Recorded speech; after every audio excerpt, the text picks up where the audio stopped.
When we think of discrimination, we tend to think of one thing. We tend to think of an invidiously motivated actor who intentionally makes a decision or takes an action against someone on the basis of their perceived race or national origin or sex or sexual orientation. So we view discrimination as something that is conscious, that is intentional, and that can be addressed through statutes that prohibit it. Mm-hmm. Well, in fact, discrimination is not one thing. It is many, and many of the things that discrimination is are far more subtle than that prototypical type of discrimination that I've just described.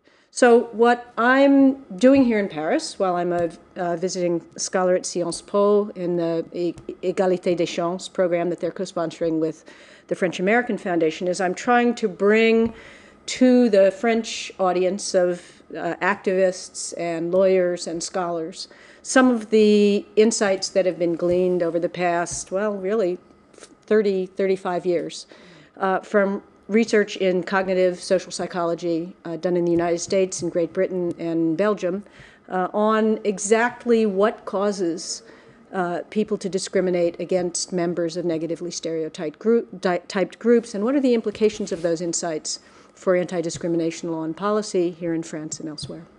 Is this program you're engaged in then at Sciences Po, Equality of Opportunity Program, is that program in itself in a way symbolic of the entire country of France, which needs to work on its own discrimination and equality issues nationwide? Well, we all need to work on our issues of equality and equal opportunity. So I don't mean to single out France in any respect, far be it for me as an American to complain about another country's struggle to achieve racial equality. However, I do think that France is, in a sense, locked in a kind of crisis of formalism.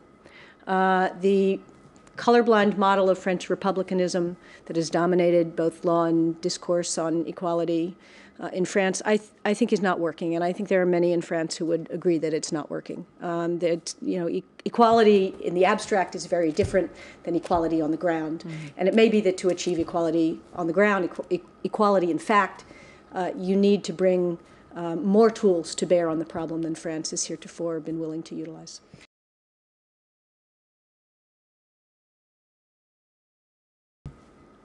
In my view, the single most serious problem facing France right now in terms of the implementation of its anti-discrimination laws is the absence of statistical information about the representation of members of different racial and ethnic groups in the workplace relative to their representation in the population and subpopulations depending on geographical area or on qualification.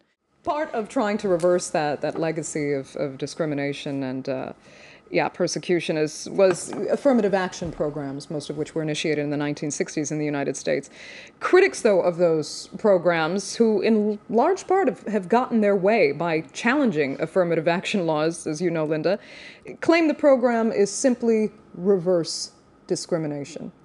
Do you think it is reverse discrimination, or is it absolutely necessary to initiate such laws, such programs, to reverse the legacy of racial discrimination in the United States? Well, first, I think it's very important to clarify one common misunderstanding about affirmative action.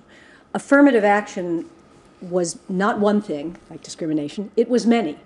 And the application of racial or gender or national origin preferences were simply one very small portion of larger programs of affirmative action.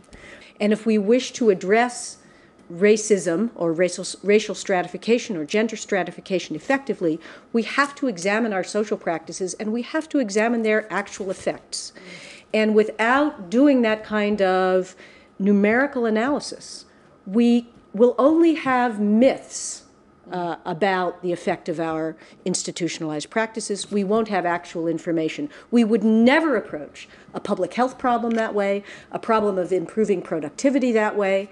And so I find it suspicious, to be honest, when a society, be it the United States or France or elsewhere, says essentially through its political, through its laws, we will now just be colorblind. Everyone will be equal. We're not going to look at this anymore. Well, it seems to me that that operates to continue entrenched patterns of subordination.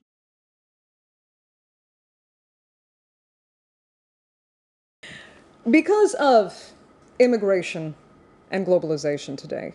Are issues of discrimination and inequality just becoming constantly more challenging to deal with? I wouldn't say they're more difficult to deal with. I would say that they're more important to deal with, that the problem is more critical now. And it shifts somewhat, it seems to me, the ends of anti-discrimination law.